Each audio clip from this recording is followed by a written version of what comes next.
So hello guys, कैसे हैं आप सभी। मैं एक बार फिर से आपके लिए हाजिर हूं। और लास्ट क्लास में मैंने आपको न्यूट्रिशन के बारे में बताया था कि भाई अलग अलग ऑर्गेनिजम्स किस तरीके से डिफरेंट टाइप्स के मोड ऑफ न्यूट्रिशन को ऑब्टेन करते हैं।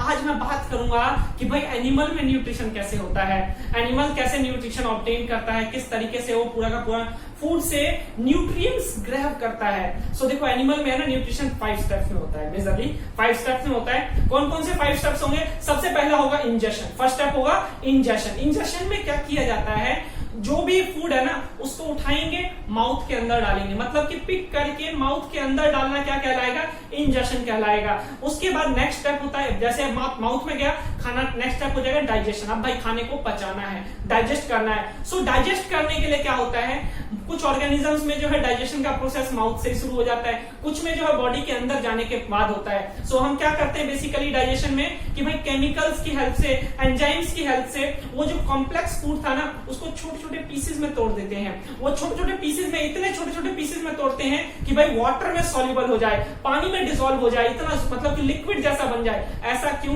ताकि वो जो है ना ब्लड में फ्लो करके बॉडी के हर एक ऑर्गन तक जा पाए। नहीं तो सोचो कि हमने जो खाना खाया, रोटी खाई, अब वो रोटी खाया, अगर सोचो अगर वो छोटे छोटे पार्ट्स में अगर वाटर में सॉल्युबल नहीं होगा तो हमारी नसों में जो वो जो खाना बहता है, मतलब ब्लड जो फ्लो करता है, उस ब्लड से फ्लो करके कैसे बॉडी के डिफरेंट पार्ट्स तक जाएगा। सो दैट्स व्हाई डाइजेशन में क्या करते हैं हम, कॉम्प्लेक्स फूड पार्टिकल्स को ना छोटे छोटे पार्टिकल्स में ब्रेक डाउन कर देते हैं, सिंपल कंपाउंड्स में ब्रेक डाउन कर देते हैं। जैसे कि आपका जो है फैट्स को है ना वो फैट्स ग्लोब्यूल्स में तोड़ देते हैं, प्रोटीन्स को जो है ना पेप्टोन्स में, अमीनो एसिड्स में ब्रेक डाउन कर देते हैं, ग्लूकोज को ग्लूकागॉन्स में तोड़ देते हैं। सो ये क्या कहलाता है? डाइजेशन कहलाता है। जैसे हमारे माउथ से ही शुरू हो जाता है डाइजेशन, फिर स्टमक में भी डाइजेशन होता है, फिर स्मॉल इंटेस्टाइन में भी डाइजेशन होता है। अलग अलग ऑर्गेनिजम्स में अलग अलग तरीके से डाइजेशन का प्रोसेस होता है। बात करेंगे जब डाइजेशन सीखेंगे।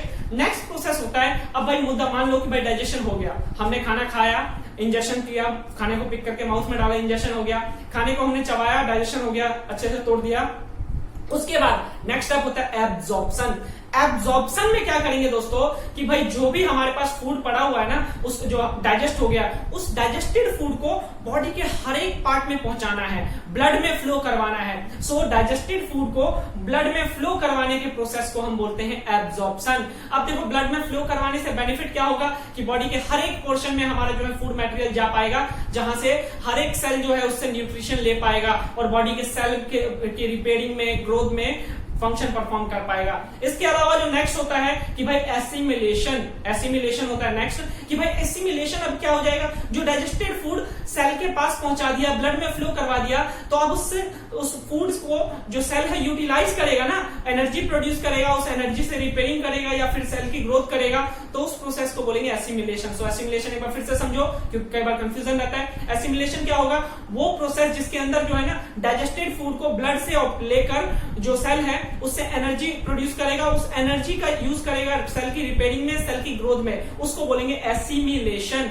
अब उसके बाद होता है इजेशन। अब देखो, हमने जो डाइजेस्टिव जो खाना खाया था ना उसको हमने डाइजेस्ट किया। अब उसमें से कुछ मटेरियल ऐसा भी होता है जो डाइजेस्ट नहीं हो पाता, जैसे हमारे पास भी होता है, हम भी जो खाना खाते हैं सारा का सारा डाइजेस्ट नहीं कर पाते, कुछ ऐसा मटेरियल होता है जो अनडाइजेस्टेड फॉर्म में रह जाता है। सो उस अनडाइजेस्टेड फूड को ना एक्सक्रीट आउट करना, बाहर बॉडी से निकालना, उस वेस्ट प्रोडक्ट को क्या कहलाएगा? इजेशन कहलाएगा। अलग अलग ऑर्गेनिजम्स में अलग अलग तरीके से इजेशन होता है। सो बताऊंगा नेक्स्ट क्लास में कि किस तरीके से जो है ये इजेशन का प्रोसेस होता है या फिर डाइजेशन का प्रोसेस कैसे होता है अलग अलग सेपरेट ऑर्गेनिजम्स में, अमीबा में या फिर हमारे प्लांट्स में या फिर एनिमल्स जो ह्यूमन बींग्स में, इन सभी के बारे में बात करेंगे। सो आज के लिए इतना ही रखते हैं, फिर मिलता हूं अगली सभा में अगले टॉपिक के साथ। तब तक के लिए दुआओं में याद रखिएगा। Good bye, take care.